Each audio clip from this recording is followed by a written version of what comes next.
Alam mo bang hindi si Heart Evangelista ang biggest collector ng luxury bags sa Pilipinas? Ang top 2 luxury bag collectors sa Pilipinas ay isang self-made billionaire at yung isa naman ay asawa ng isang boxing legend. Sino kina Jinky Pacquiao at Alice Eduardo ang tunay na queen of luxury bags? Sa video na ito, pag-uusapan natin ang koleksyon ng luxury bags ng dalawang ito na yung presyo ng koleksyon ay makakapagpatayo ka na ng isang building ng 5-star hotel. Unahin natin si Jinky Pacquiao. Number of luxury bags in her arsenal? 600 plus luxury bags. Ang koleksyon ni Jinky ang talaga magpapatunay na siya nga ang may bahay ng second richest boxer in the world. Ano-ano ba yung nasa koleksyon niya? Una, mayroon siyang Hermes Kelly 20 Mini sa blue sapphire crocodile leather na nagkakahalaga ng approximately 3 million pesos.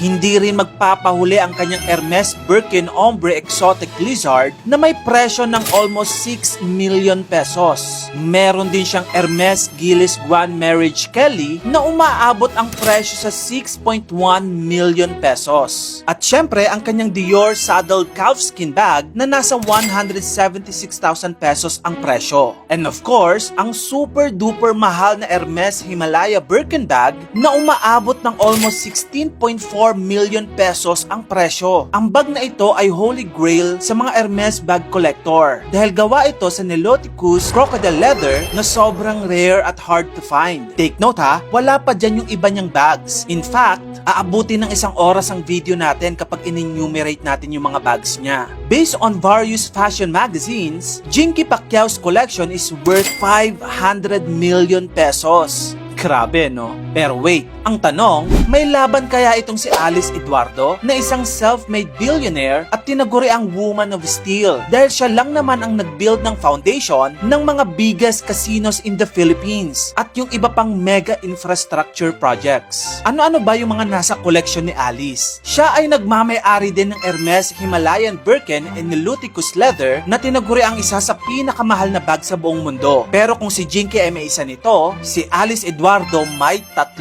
nito. At yung presyo ng 3 Birkin bags na yon, 48 million pesos. Wow, pwede ka na magpatayo ng mansyon nito. Nung ipinakita naman ng kapatid niyang si Small Laude sa isang vlog, ang collection ni Alice, we noticed na primarily Hermes lahat ng bag niya. Mostly the limited ones. At puro may gold and diamond hardwares. Na ang presyo ay nasa 10 to 20 million pesos kada isang bag. But alam mo naman yung real from not. Yung weight. The smell, the weight. What about these things? That's why there are Ito. 2 that's. Oh, ano That's yan? the kind of leather, Niloticus. This is the kind of leather. Look, these are natural color. Siya din ay nagmamay-ari ng Hermes Ostrich at Lizard bags na ang presyo ay nasa 10 million pesos bawat isa. Sino sa kanilang dalawa ang may mas marami at mas expensive na luxury bags sa kanilang koleksyon? Tara, let's summarize. Based on various sources, Jinky's collection is at 600 plus bags, while Alice Eduardo has 180 bags. So kung paramihan ng usapan, panalo si Jinky. E paano kung pamahalan naman ang usapan? Alice Eduardo's collection is worth 360 million pesos. Habang si Jinky naman, yung collection niya ay nagkakahalaga ng 500 million pesos. Yes, panalo uli si Jinky sa pamahalan. However, kung average price per bag ang pag-uusapan, si Alice Eduardo ang panalo. Dahil kahit mas konti ang bags niya kumpara kay Jinky, mas mahal naman ang presyo nito kada isa. Alice Eduardo's bags are priced at 2 million pesos in average per bag, while Jinky Pacquiao's bags are priced at 830,000 pesos naman in average kada bag. Ngayong napanood mo na ang mga queen ng luxury bags, willing ka rin bang gumastos ng milyones just for a bag alone? Tara, pag-usapan natin sa comment section. I-follow mo na rin ako. Yun lang, maraming salamat sa panonood.